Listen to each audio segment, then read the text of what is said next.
Dans cet exercice, nous allons entamer l'étude d'une pile argent-plomb. C'est une application de l'évolution spontanée dans les piles. Et pour la première question c'est quels sont les pôles positifs et négatifs de la pile, ça veut dire quelle est la polarité de la pile. Donc dans ce cas, il suffit d'observer que le voltmètre, il indique une valeur positive et sa borne V, il est relié à la plaque d'argent.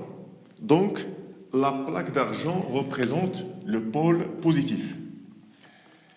Et la lame de plomb, reliée au pôle COM, elle représente le pôle négatif de la pile. Donc, la réponse est que le pôle positif, c'est l'électrode d'argent parce qu'il est relié au pôle V et parce que l'affichage du voltmètre est positif. Et le pôle négatif, c'est la lame de plomb. Ensuite, la deuxième question, quel est le schéma conventionnel? Ça veut dire comment on représente, quelle est la représentation simplifiée de la pile? Alors d'abord, cette représentation, je l'ai faite ici par souci de simplifier, pour comprendre, pour faciliter la compréhension. On peut répondre à cette question, à la première question et à la deuxième, sans représenter tout ce schéma. Pour le schéma conventionnel, il y a le symbole de la pile. Alors, ces deux traits obliques représentent le pont électrochimique. De part et d'autre, je mets directement les oxydants, ici, et aux extrémités de la représentation, je mets les réducteurs. Et je représente le schéma de façon à ce que le pôle positif soit à ma droite et le pôle négatif à ma gauche. Et ensuite vient la troisième question, 3.1. Quels sont les couples Oxred qui vont participer lorsque cette pile fonctionne?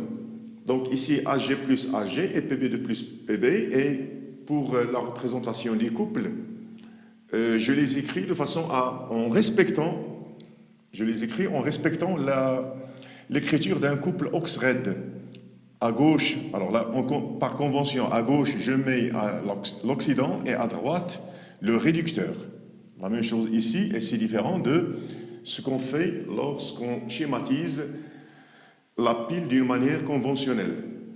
Ensuite, la troisième question, 3.2, quelles sont les réactions aux électrodes et la réaction de pile? Alors, les réactions des électrodes, ça veut dire quelle est la réaction qui se passe au niveau de chaque électrode, et la réaction de pile, c'est la réaction bilan. Cette représentation que j'ai faite ici, elle est différente de la première parce que dans la première, ici on a mis aux bornes de la pile, on a branché un voltmètre et on doit savoir que, on l'a déjà dit en cours, que le voltmètre, sa résistance est très forte, donc le courant, il ne laisse pas passer le courant, ça veut dire le courant, l'intensité du courant, il est pratiquement nulle. Donc le voltmètre, il ne sert qu'à mesurer ce qu'on appelle la force électromotrice, ça veut dire l'indication ici, et indiquer les pôles positifs et négatifs. Par contre, si on veut parler de réactions qui se passent dans la pile, il faut insérer la pile dans un circuit dans lequel peuvent circuler le courant et les électrons. Donc ici, par exemple, j'ai mis une résistance, je peux mettre aussi soit par exemple une lampe, un ampère-mètre, et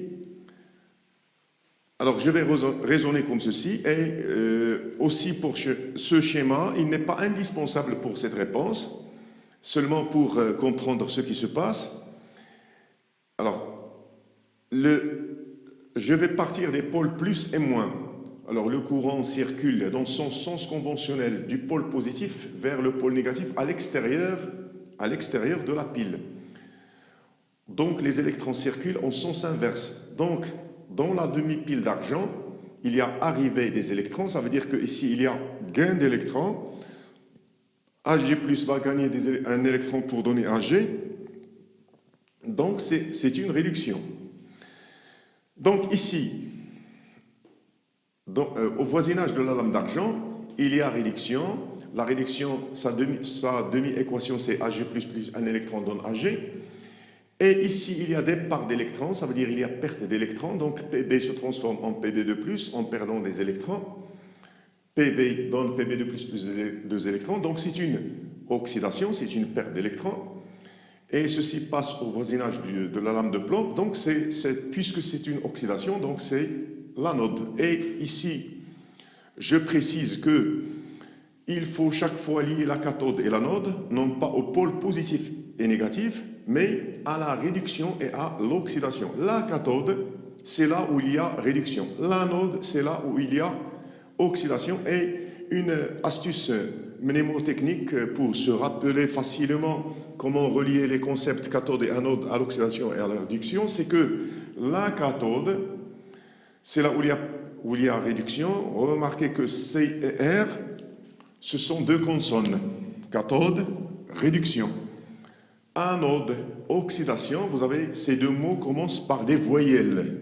Anode, oxydation. Ensuite, la réaction de pile. Alors, je multiplie ici par 2 et ici par 1 pour respecter le fait que le nombre d'électrons perdus par une oxydation il est égal au nombre d'électrons gagnés par ou bien captés par une réduction. Et on obtient l'équation globale de la réaction de pile. Et la quatrième question, le sujet de la quatrième question, c'est d'exprimer QR initial et de calculer ce quotient de réaction à l'état initial et en déduire le sens d'évolution spontanée du système chimique dans la pile. Donc ça veut dire on va utiliser le critère d'évolution spontanée d'un système chimique. Alors j'ai écrit l'équation ici, Ag2, Ag plus Pb donne 2 Ag plus Pb2+, avec une constante K à la température de l'expérience est égale à 6,8 10 puissance 28. Alors QR initial, elle est égale à Pb2+, la concentration de Pb2+, à la puissance 1, ici vous avez le chiffre 1, divisé par la concentration de Ag+, à la puissance 2, mais ces concentrations elles sont prises à l'état initial. Alors QR initial, Pb initial, initial. Ag+, à l'état concentration de Ag+, dans le système à l'état initial. Et je donne aux espèces chimiques Ag et Pb, ce sont des solides, je leur donne le chiffre 1. Donc j'obtiens que R initial est égal à 0,20 divisé par 0,20 au carré est égal à 1 sur 0,2 est égal à 10 sur 2 est égal, donc QR est égal à l'état initial est égal à 5. Alors ce calcul ne nécessite pas une machine à calcul. Donc je le fais directement. QR initial, j'observe que QR initial elle est inférieure, donc 5, 6,8, 10 puissance 28. Donc elle est très inférieure à K. Donc le système, conclusion, le système il va évoluer spontanément dans le sens direct. Alors direct, ça veut dire que Ag+ va réagir avec Pb pour donner Ag et Pb2+. Donc voici le sens de réaction, c'est le sens direct. Ce qui est conforme au résultat de la question 3.2, de la question précédente. Ça veut dire que ce résultat, il confirme le précédent. Et dans la cinquième question, on va passer à l'étude quantitative de la pile. L'étude quantitative, ça veut dire on va s'intéresser au calcul de quantité de matière, calcul de masse, calcul de volume de gaz, s'il s'agit d'espèces chimiques gazeuses, calcul de concentration. Et ici, les données sont les suivantes. L'intensité du courant, elle est constante, elle est égale à 0,20 ampères. Et la pile, elle a fonctionné entre T égale 0 et T égale 2 heures. Donc, la question c'est de calculer la concentration de Ag+ à cet instant. Ça veut dire après que la pile a fonctionné pendant 2 heures. Donc, observons que Ag+, c'est un réactif, il va réagir, donc sa concentration va diminuer. Donc, on va calculer la concentration à T égale 2 heures. Comment? Pour calculer cette concentration, je vais l'appeler finale, ça veut dire à T égale 2 heures. Alors, je dois établir un tableau descriptif de la réaction à la cathode. Ag+, parce que je dois calculer Ag+. Ag++ plus un électron donne Ag. Et j'ai réservé ici une colonne pour la quantité de matière d'électrons qui ont circulé dans le circuit à un certain instant T. Alors, l'état initial, la quantité de matière de Ag+, c'est Ag+ initial fois le volume, c'est la quantité de matière. Ensuite, Ag solide n'est pas encore formé. Alors ici, je vais mettre la valeur 0. 0, ça veut dire que la quantité de matière formée est encore nulle. Je parle ici des quantités de matière formées. Parce qu'il y a une lame de Ag, il y a de l'argent, mais ce n'est pas de l'argent qui est formé. C'est de l'argent qui existe avant. Donc, état à l'instant T. Alors, à un certain moment quelconque de fonctionnement, au cours du fonctionnement de la pile, la quantité de matière de Ag+ devient concentration Ag+ initiale fois V moins X. X, c'est l'avancement à l'instant T. Donc, s'il y a X mol qui disparaissent de Ag+, il y a X mol qui apparaissent de Ag. Donc, X, parce que vous avez ici les coefficients stoichiométriques 1, 1. Et pour les électrons, je remplis cette colonne et non pas celle-ci. Alors, ici, à l'instant T égale 0, la pile n'a pas encore fonctionné, donc la quantité de matière d'électrons qui a circulé, elle est encore nulle. Et ici, lorsqu'il réagit une mole de Ag+, il apparaît une mole de Ag et il circule une mole d'électrons. Donc, X mol de Ag+ qui ont réagi à l'instant T. Donc, il y a apparition de X mol de Ag et la quantité de matière d'électrons qui a circulé dans le circuit, c'est X mol. Donc, N de E, la quantité de matière d'électrons est égale à X à l'instant T. Ensuite, voici comment j'exploite le tableau descriptif. Entre les instants T égale 0 et l'instant T, ça veut dire au cours de 2 heures, j'écris que la quantité d'électricité qui a circulé dans les circuits, c'est IT. Cette quantité même d'électricité, elle est égale à N de E fois F. Alors, ces deux relations, ils ont toujours la même forme, quelle que soit la réaction. Et la quantité de matière d'électrons qui a circulé entre T égale 0 et T, c'est X. Alors, c'est 1X. Vous voyez ici que vous avez ici le chiffre 1, le chiffre 1. Dans le cas où vous avez, par exemple, Mg de plus, vous aurez deux électrons, donc on aurait ici 2X. Alors, ce chiffre, il dépend de l'équation de la réaction. Ensuite, je continue. Alors, N, la quantité de matière d'électrons, c'est Q sur F. Et X, donc X, puisque X est égal à la quantité de matière d'électrons, donc X est égal à Q sur F et Q est égal à IT, donc X est égal à IT sur F. Et, alors, lorsque j'exprime X, d'abord, je dois exprimer, dans n'importe quel calcul, je dois d'abord exprimer l'avancement de la réaction. Ensuite, je reviens à la question. La question, c'est de calculer Ag+ final. Alors, Ag+ final, voici la quantité de matière finale à l'instant T. La voici. Donc, la concentration, alors c'est la quantité de matière divisée par le volume. Ça veut dire Ag+ fois V moins X sur V est égal. Alors, ici, je simplifie par V, Ag+ initial fois V divisé par V. Il reste Ag+ initial moins X sur V.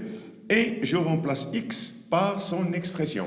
J'obtiens Ag+ initial moins IT sur FV. Donc, voici l'expression initiale que je dois encadrer. C'est l'expression littérale. Et enfin, je fais l'application numérique. Alors, pour calculer Ag+ final, j'utilise les valeurs numériques données, 0,20 pour la concentration initiale, moins 0,20 fois 2 heures, mais ici il faut convertir l'heure en secondes, fois 3600 divisé par 96 500 fois 100 millilitres fois 10 puissance moins 3 pour la convertir en litres, parce que la concentration, elle doit être exprimée en mol par litre. Et je trouve le résultat en mol par litre, donc Hg+, après avoir fait le calcul, est égal à 0,15 mol par litre. Et observez que la concentration à l'instant T, 0,15, elle est bien inférieure à la concentration initiale qui était 0,20. Et dans la question 5.2, c'est un autre calcul de quantité. Ici, il s'agit de calculer la variation de la masse de la lame de plomb. Ça veut dire la masse de la lame de plomb, de combien elle a diminué. Alors, c'est une lame qui, le plomb, il réagit, donc sa masse diminue. Donc, normalement, la variation de la masse, elle doit être négative. Et nous allons chercher d'abord la masse qui a réagi. Ensuite, on va passer à la variation de la masse. Alors, on dresse, puisqu'il s'agit du plomb, on va dresser le tableau de réaction, le tableau descriptif de la réaction à l'anode. Pb donne Pb2++ des électrons, et je réserve toujours une colonne pour la quantité de matière d'électrons. L'état initial, vous avez une quantité de matière de la lame de plomb, Ni de Pb, 0 formé de Pb2+, 0 mol, et 0 mol d'électrons qui ont circulé à l'instant t égale 0. À un instant t quelconque, Ni de Pb moins x', ça veut dire la quantité de matière de Pb, elle a été diminuée de x'. X', c'est la quantité de matière qui a réagi. Donc, si x' ont réagi pour Pb, il y a apparition de x' mol de Pb2+. Et il y a circulation de la quantité de matière N de E de 2x'. Vous voyez toujours le chiffre 2, le voici. Donc, et je continue, entre t égale 0 et t égale 2 heures, alors j'écris comme d'habitude les deux équations, Q égale IT et Q est égal à N de E fois F, les deux expressions de la quantité d'électricité, et la quantité de matière d'électrons, selon ce tableau, c'est 2x' à l'instant t. Donc, j'obtiens N de E, la quantité de matière, c'est Q sur F, d'où x', c'est, puisque c'est la quantité de matière de E sur 2, donc c'est Q sur 2F, donc c'est IT sur 2F, selon cette équation Q égale IT. Alors, j'obtiens l'avancement et je précise ici que ce x' n'a rien à voir avec le x précédent.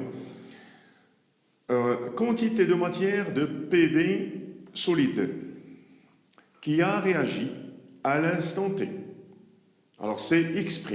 Alors, Ni de Pb, c'est la quantité initiale. N de IPB moins x', c'est la quantité de matière qui reste. Et x', c'est la quantité de matière qui a réagi. Donc, N de Pb qui a réagi, c'est IT sur 2F à l'instant t. Masse de matière, masse